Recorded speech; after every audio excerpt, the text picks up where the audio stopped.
welcome, Hayley Hi, Dyson. George. How you doing? Well, thanks. How are you? Excellent, really well. Much better. That's good. My audio is better now. Now, today we're going to be talking about risk and things like that. And there's a level of risk. So there's one level of risk which is zero risk, and then there's extreme risk where you're screwed if you try something. And the question is, where do we go here? You know what I mean? Because you've probably heard these sayings like "fortune favors the bold," and what that means is, if you don't risk anything at all, you're never going to get anywhere. But if you're not smart with your risks, if you don't look at it the right way and do the numbers and get it right, well, then you're a fool because you're going to lose everything. And people that risk things on intuition without the numbers, it's a bit like going to the casino. But if you know what you're doing and you risk it properly, it's very different. I've got a little story about risk. Basically, if you really want no risk in your life, I've got a great place where you get no risk. There's this little place in Glenside. They give you a padded room and a nice little jacket. They give you 3 meals a day, and there's no risk because you don't leave yourself. But what a way to live, right? Because even getting out of bed, having a shower, walking across the road is risky. So let's talk risk. How you going, Hayley? Well, thanks, George. How are you? Thanks so much for having me. You're welcome. You're welcome. See, I really think when you're starting on your real estate journey, you start investing in property, you're starting to accumulate assets. And at the beginning is when you're most vulnerable because the debt to equity ratio is very large. You're not making a very positive cash flow because it takes time. And that's where most of your risk is at the beginning of your journey. As you go ahead in your journey and you make more money, it becomes less and less risky. And they say the statistics are that 90% of people that invest in property lose money in the first year. And nearly 100% of people that have property for 7 years make money. So it's all a matter of holding it long enough. So I really think at the beginning of your journey, you really need to manage that risk. So let's talk about risk. Yes, one of my favorite topics. Excellent. Yes. So I completely agree with you. Having a really good risk mitigation strategy can really help you in your property journey because it allows you to hold your property for longer. It allows you to obtain more property and allows you to protect yourself if, God forbid, something were to happen to threaten the security of what you're trying to achieve. Yep. And look, at times like this, I mean, we've just gone through a boom and there's a bit of a correction going on. So it's times like this that, a lot of people feel that it's risky and people want to get safe. Yeah, that's absolutely right. So one of the ways that I encourage clients to get safe, and you do as well, George, is to make sure you have appropriate personal insurances behind you. Yep. Okay. Yeah. So I guess the number one thing that you really want to get is house insurance for your investment, correct? Yeah. Or, investors insurance because the chance of your house burning down is very small. But if it did burn down, it would be devastating. Absolutely. Yep. And obviously it ruins everything that you're achieving if all of a sudden your house is not there and you still have a debt. So, yep, exactly. And I think it's the merchants of Venice were one of the people that actually invented risk management. Yes. So what used to happen is the merchants of Venice, they used to get a boat, go out to the east and collect, silks and spices and all this sort of stuff and bring it back. And if they made it back, they would earn a fortune. They'd make so much money. It was a massive return. But it was a very big outlay. The challenge was there was a lot of pirates. There was the Ottoman Empire at the time as well, the Turks and all that. And so it was quite dangerous. And 1 out of 10 ships didn't make it back. So you had a 90% chance of making it back, which is great. But if you had that 10% chance, then you're screwed. So what they did is they decided to get together in groups of 10 and share the risk and say, okay, we'll all send 1 ship each. And if we lose a ship, everyone else will chip in. And that way everyone makes a profit. You make 10% less profit, but you're guaranteed to get something back instead of risking everything. So the funny enough, it worked really well for them, right? Yeah, that's right.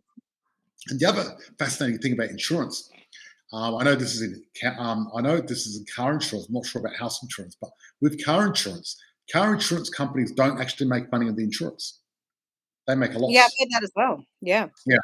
But what they do is the money you give them, they invest that money and they make the money out of the money they invest to be able to pay more for claims. So really, the whole car insurance and house insurance game is not about making money out of insurance, but getting enough people to give them money so they can get that money and play it on the money market.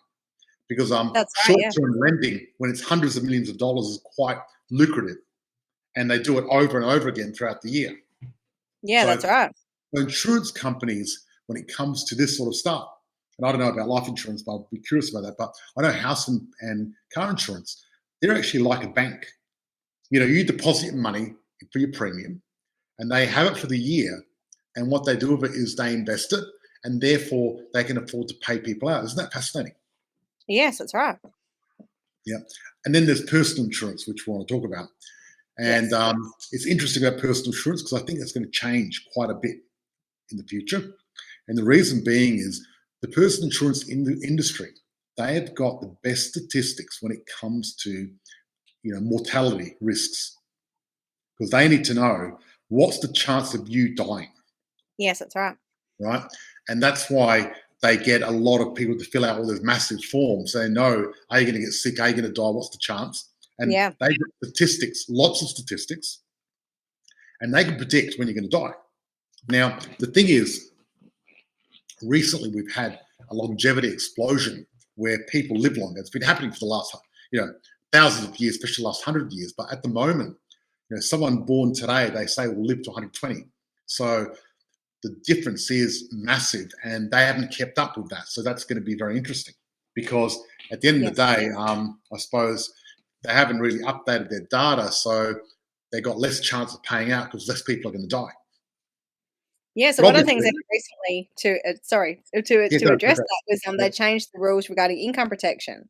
Oh, really? So, yeah, so they've actually made it a little bit more difficult to get income protection, Yep. and, it's not as good as it used to be because you used to be able to get it that it would keep paying you till age 65, and nowadays it's not as good because they will only pay 60% of your salary till age 65 instead of 75. So people that got insurance before that, you're on a win. But yeah, it's still better than the nothing that most people have. But you're absolutely right, George. Things are already changing because the government is realizing that the insurance industry is not sustainable the way that it's going, and that people are going to be living longer, and therefore there needs to be some changes. So you're absolutely right. Yeah. But the other deal is, though, I mean, the fact of it is, you know, we don't have the population of workers to pay for everyone retiring because the baby boomers are all retiring, and it's a massive amount of people that are going to go out of work, and it's actually in the first world it's catastrophic because it's going to be very difficult because in the past you would have sort of had quite a number of workers supporting one or two Yeah. retirees, but now we've got the grey tsunami. What the grey tsunami is we've got a whole big bunch of baby boomers that are all retiring at the moment all at the same time. It's going to be tough. And the fact of it is, the age-old pension just doesn't cut it if you want a good lifestyle. You know what I That's mean? right. If you want to eat baked beans, maybe, but if you don't want to eat baked beans, it's not going to cut it. And that's why people are getting smarter with their super, with their investing and everything else like that. And I personally think, the whole pension thing is a safety net. Yes. Don't rely on it because it's not worth relying on. It's something you get in case of emergency. But what you really need to do is protect yourself, insure yourself, invest, and fund your own retirement. You're right, because the full age pension for a couple is only about $37,000 a year. And the pension for a single person is only about 25. So you're absolutely right, because a comfortable retirement for a couple is at least 60 to 70,000. So you funded maybe half of it, so you still got to come up with the other half from somewhere. So that is through your own investing or through superannuation, and or a combination of both, which is what I personally like, because superannuation is something that we have to have. So let's try and make it work the best we can. Exactly. I mean, I'm not a big fan of super, but if you're going to have it, you might as well use it to its best Yes. advantage because most people got locked away in some stupid fund that charges you too much money, that doesn't really work well. And Yep. there's a lot better way of controlling the super and doing a lot better stuff. That's right. You're speaking my language tonight, George. This is all stuff that I get very excited about and I can talk about for a long time. So this is great. Thank you. Thank you so much Exactly. for having me. And one thing you've done for a few of our clients, you've actually helped them get their savings and their super, invest it, grow it, so then they can get the money and actually use it for property. That's Correct? right. Yes. Yeah. So that's pretty cool as well, which is awesome because it's a matter of making all your assets work for you one or the other. What you That's got to do is the cards you dealt, the cards you have, the super you've got, the equity you have, and everything else you got. You got to try to use them all the best you can, and that's why I surround myself with experts like yourself. So that way I can get the best I can out of my super, get the best I can out of my insurance. Because if you go to a fund for your super investing, you're just a number. They don't care. right. If you go to a big company for your income protection or life protection, they don't care. They're going to give you whatever works for them. The fact of it is, companies, they're going to do what's in their best interest, not your best interest. And that's why I don't go to a bank for a loan. I get a broker. That's why I Mhm. don't go to A&P for life insurance. I go to you because you can shop it against everyone else and then Yes. give you the best deal and actually find the one that works for me, because you've got to get a good fit. There's no point getting a square peg and trying to stick it in a round hole because it's not going to fit. Absolutely. You're right. And there's lots of things that can be done with your insurances and with your super that most people don't realize because, they advertise all the time that the industry fund is the best, but Oh, yeah, there there are lots of better options out there. excellent. Yeah. So tell me, what do we need to look at when it comes to risk management? What do we need to look after? What do we need to do? What's the best practices? How do you know what you need? So when you're looking at risk management, when I'm working with my clients, I have a look at their insurances and I have a look at how their superannuation is invested. So that's two very basic things that everyone can do to make sure that they're in the best position possible. So making sure that your superannuation is invested in a way that's in line with your goals can be really beneficial because most funds just stick you in their standard default option, which may or may not suit you. So it's about making sure that your superannuation is invested so it's growing and it's working the best it can for you and you're not paying too much in fees. So that's Yes. one Look, way yeah, of because it moving. all depends on where you're at too. I mean, a Yes, 20-year-old and a 60-year-old are going to invest their money very differently. that's Correct? right. Because Absolutely. you're not the same appetite. Because at 60, you don't have a lot of time, Yep, and you got to play it safe. At 20, you got a lot of time, and absolutely. Yep. you can actually accumulate quite a bit of wealth over that time if you do it properly. Yeah, that's right. So I'm of the belief that financial planning is for everyone. Most people think it's just for the wealthy, but it actually is for everyone. It doesn't matter if you have $5,000 or $500,000, you can still get some benefit from speaking with a qualified, fantastic advisor. I totally agree. I think at the end of the day, actually, if you got less, you really need more help Yes, that's because right. you want to make more. But if you got a lot, you still need the help because you want to manage it properly. So it doesn't matter Yes, where you're at. You want to do the best you can with what you got.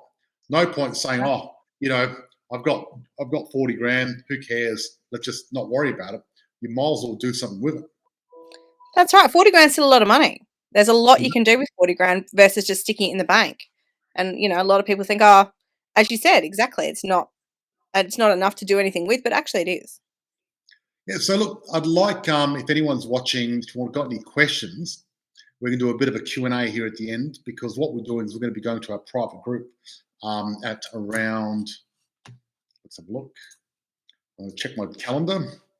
At 6:05, we go to our private group, 6:35 Australian Eastern Standard Time. And then, so we've got another 15 minutes anyway.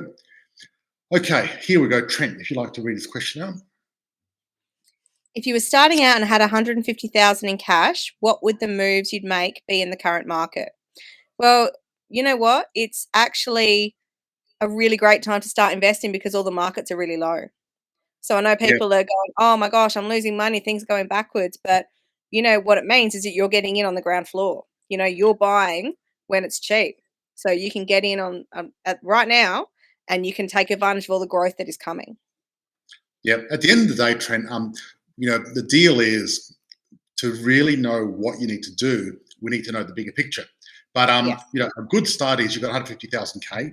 We don't understand where your goals are, where you want to get. We don't understand your tax situation or for your income, because at the end of the day, it's a fine line between your tax, your income, your equity, and your cash and your goals. And And when your you put all those diversification, together, coach. yeah, and when you put those things together, then you can actually find a way of getting where you want to get to. But 150,000 cash is a lot of money. And Yes. at the moment, we're in an inflationary cycle. So this is the worst time to have cash, Yes. and the best time. It's the best time because you can buy. Worst time if you keep it in the bank, because the problem is when you keep it in the bank, your money is shrinking day in, day out. And the banks aren't giving a lot of interest. And what happens is people that keep cash in their bank, I've seen this happen over and over again, because the cycles normally last, between 7 to 10 years with the property market, where the properties sort of sit there and do nothing, then they spike, then they have a correction, then they sit there and do nothing, and then they spike, have a correction. And what happens is when people get caught up in waiting, and then they've missed the whole cycle, has gone up, then suddenly they've gone from being able to afford 1 or 2 properties to only 1 or 0 properties. And each cycle they wait, they're going backwards, and suddenly they can't even get into the market, which is really sad. And because a lot of people get caught up in analysis paralysis and get caught up in that. But the other end is you don't want to get FOMO and just jump in and buy anything, because that's not going to help, because you make your money when you buy. So being super careful and doing it right is the most important thing you can do in your life, because if you do it right, it's going to pay dividends for the rest of your life. But if you do it wrong, Right. you're screwed for the rest of your life, literally. Yeah. And that's the problem. So Yeah. what is So the first? Yep, sorry. Go. no, I was just going to absolutely just build on what you said, George. Like, it's just about getting the right advice and the good people around you and working out what your goals are. So, working out, sitting down with the right people, working out which properties you want to buy, what else you want to do, where you want to see yourself is a great place to start. So just starting with the right advice. Yep, and the exciting thing is this December, 4th and 5th of December, you're going to see us live here in Adelaide. We're going to Awesome. be at the Lakes Resort doing our workshop. It's got an amazing room, a beautiful view. People from all around Australia, some people from overseas are coming for this event. It's going to be very exciting. And I can vouch for that, George. I've been to a few of these run by you and Christina, and they're always fantastic, and everyone gets so much value out of them. Now, what is the first step to financial planning? Again, just to reiterate what I just said, is have working with the right people. So sitting down with someone that specializes in the area that you're interested in and the area that you want to grow in, and getting advice from someone who's qualified and can offer you the right strategies. When are you coming to Melbourne again? Well, I was only there recently, so probably not for a little bit, but I come to Melbourne 3 or 4 times a year anyway, so it depends on when I'm booked in. I've probably got a concert or an event to go there pretty soon anyway. We'll see what happens. Because a lot of concerts get missed out in Adelaide. But They do. I'm planning on moving to Bali soon anyway, so we'll see what happens. I want to. I was supposed to go beginning of COVID, but unfortunately with COVID, we couldn't go there. So we've been stuck in Australia for 2 years. So it should be interesting. Yeah, exciting times ahead, George. Absolutely, absolutely. Okay, so risk. So what type of risk can you cover? Tell me. Where is it? So I've touched already about making sure your superannuation is working for you, but another big part that I'm quite passionate about is making sure everyone has a good backup plan. Yep. You mentioned already, George, about how when people start out in property, they generally have a large debt to equity ratio. So what that means is having adequate protection in place. So if God forbid something were to happen to you that stopped you from earning your income or stopped your family from earning the income, you can still continue to reach your goals. So there's 4 Yes. different types of insurance that are available to most people, which is life insurance, which pays a lump sum if you pass away. No brainer, but it's important to make sure that what you would like to happen if you went around is accounted for. So that includes paying off any debt that you would like to have paid off. That includes providing for your family, like by income replacement, things like that. Like, for example, if you have a husband and wife, and the wife's on 200,000 and the husband is a stay-at-home dad, if the wife passes away, even if the husband has no debt, he still may struggle to pay the bills. And therefore, that's when you find yourself in a situation where you go, I'm going to sell that property. I'm going to, make choices that wouldn't ordinarily be your first choice and may not be the right time for you to sell. It may not be, obviously you bought these assets because you wanted to grow your wealth. You didn't buy them just because you had to sell them. So the idea behind that is giving your family a backup if you're not around to contribute. Yeah. And then there's total permanent disability cover, and that gives you a lump sum if you're totally and permanently disabled and you can never work again. And most people think that means that you're in a wheelchair or you have a brain injury.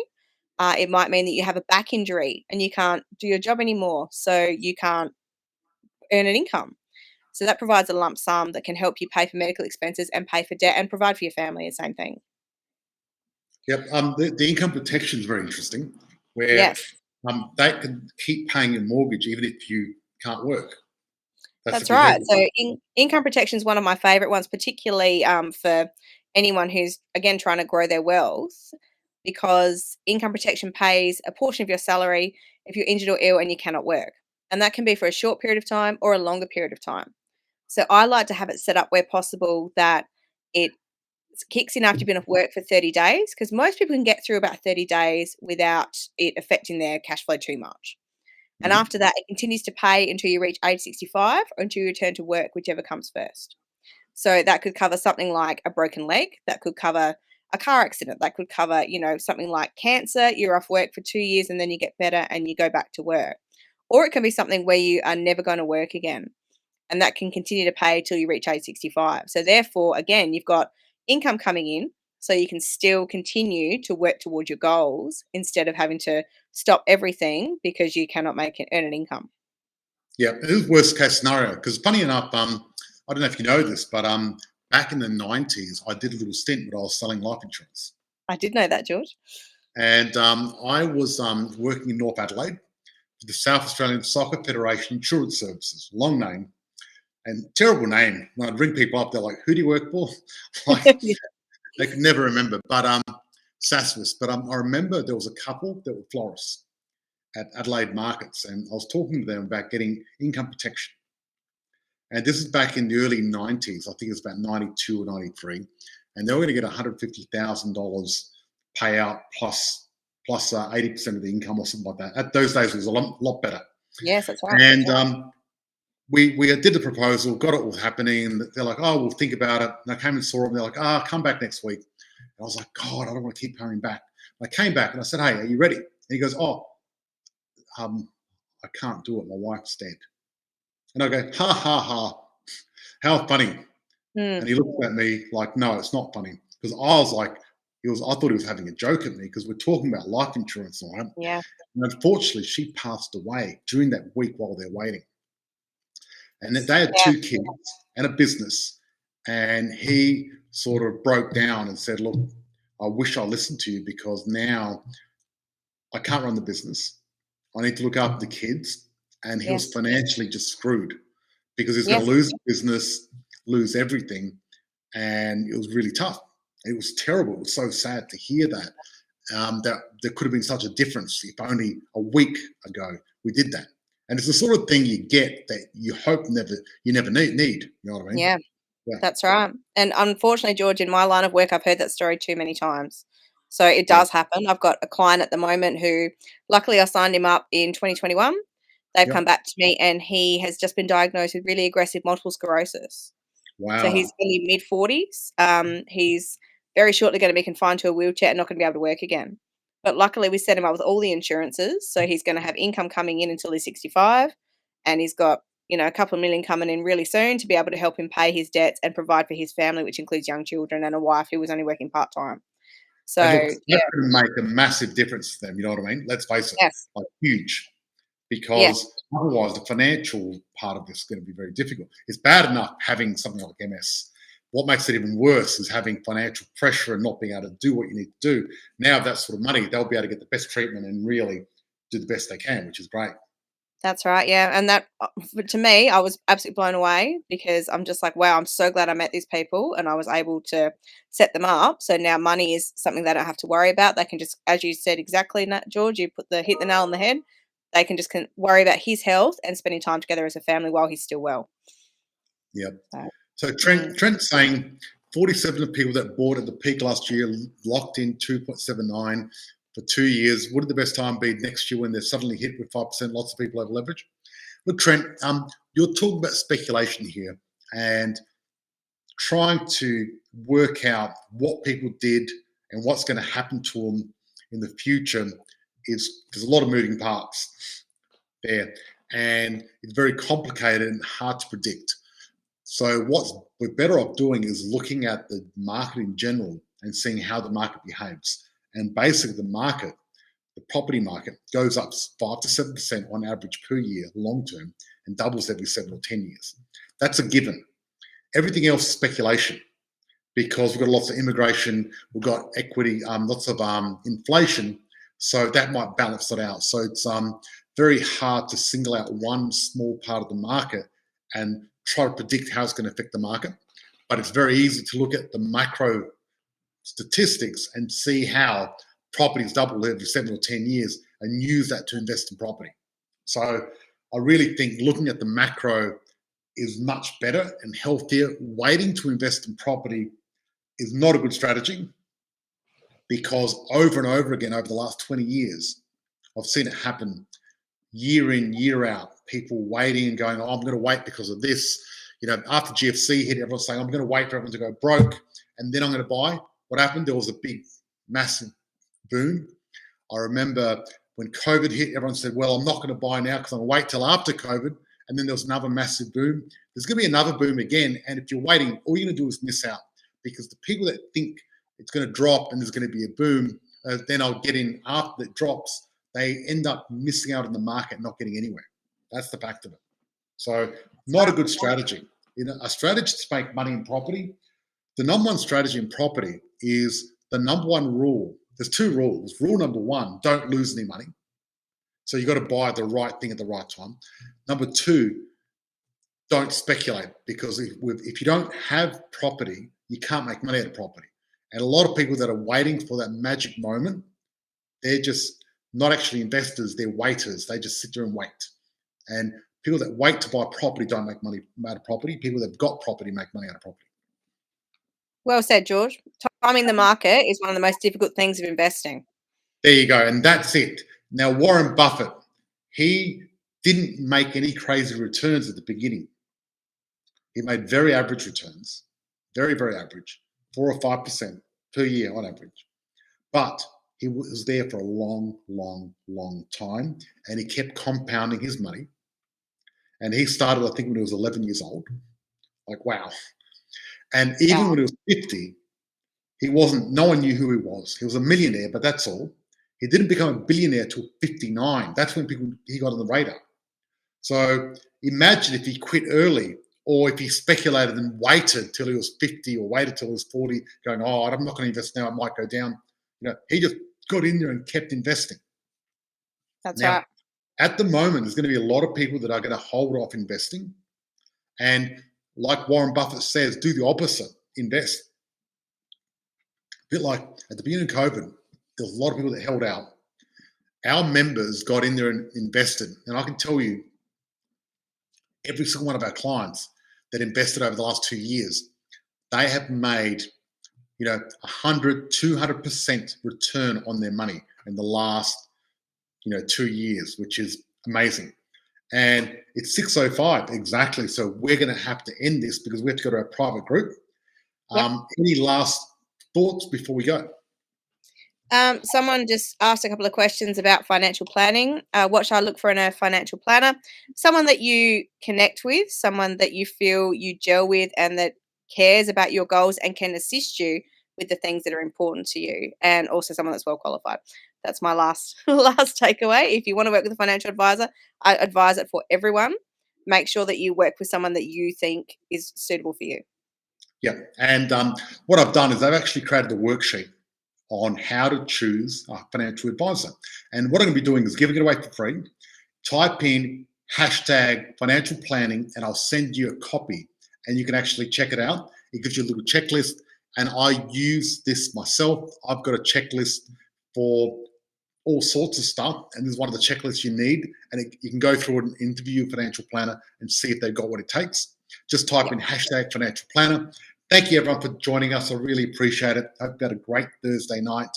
We're going to be coming with the goods again next Thursday. It's going to be great. I'm very excited.